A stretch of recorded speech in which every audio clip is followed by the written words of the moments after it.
Ici, nous avons à résoudre ce qu'on appelle une inéquation produit.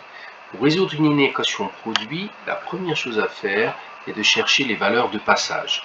Nous avons ici deux facteurs dans ce produit.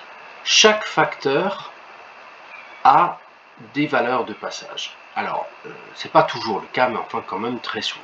Ici, si on met 0 à la place de x, on obtient donc 0 fois x plus 2, ce qui fera 0. 0 est une valeur de passage. Je rappelle qu'une valeur de passage, c'est une valeur frontière entre le monde positif et le monde négatif. Ici, la valeur de passage, c'est moins 2. Nous avons donc deux valeurs de passage. Une fois qu'on a trouvé ces valeurs de passage, on construit un tableau de signes. X varie de moins l'infini à plus l'infini, en passant par ces deux valeurs de passage qu'il faut bien sûr écrire dans l'ordre. On écrit les deux facteurs l'un en dessous de l'autre.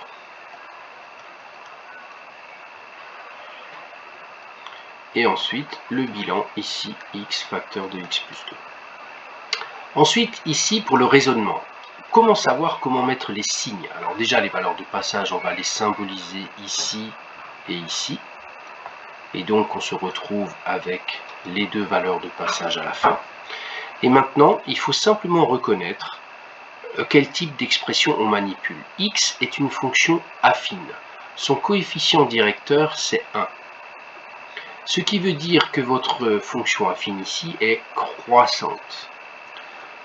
Donc, l'ordre des signes, quelque chose qui est croissant, va toujours du moins vers le plus. Et bien sûr, on change à la valeur de passage. Pour la deuxième, le coefficient directeur, ici, c'est donc, je rappelle, le nombre qui multiplie x. Ce coefficient directeur est positif, donc j'ai encore ici une fonction croissante. Donc l'ordre des signes est encore moins et plus. Encore une fois, on change à la valeur de passage.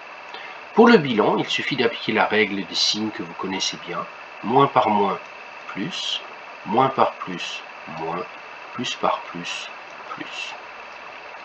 Et maintenant, il faut choisir là ou les bonnes cases qui correspondent à la demande. Quelle est la demande? La demande, c'est « je veux que l'expression soit positive ».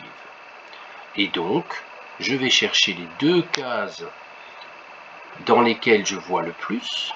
Ces deux cases correspondent à cet intervalle moins l'infini, moins 2, et à l'intervalle 0 plus l'infini.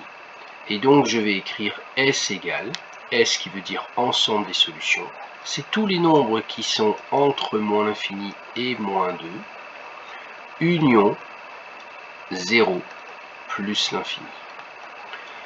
Une dernière chose, les crochets. Ici, il y a marqué positif ou nul. Il y a une égalité. Cela signifie que les nombres qui rendent l'expression nulle sont acceptés. Donc j'accepte le moins 2 et j'accepte le 0. Voilà pourquoi ici, les crochets sont tournés vers les nombres.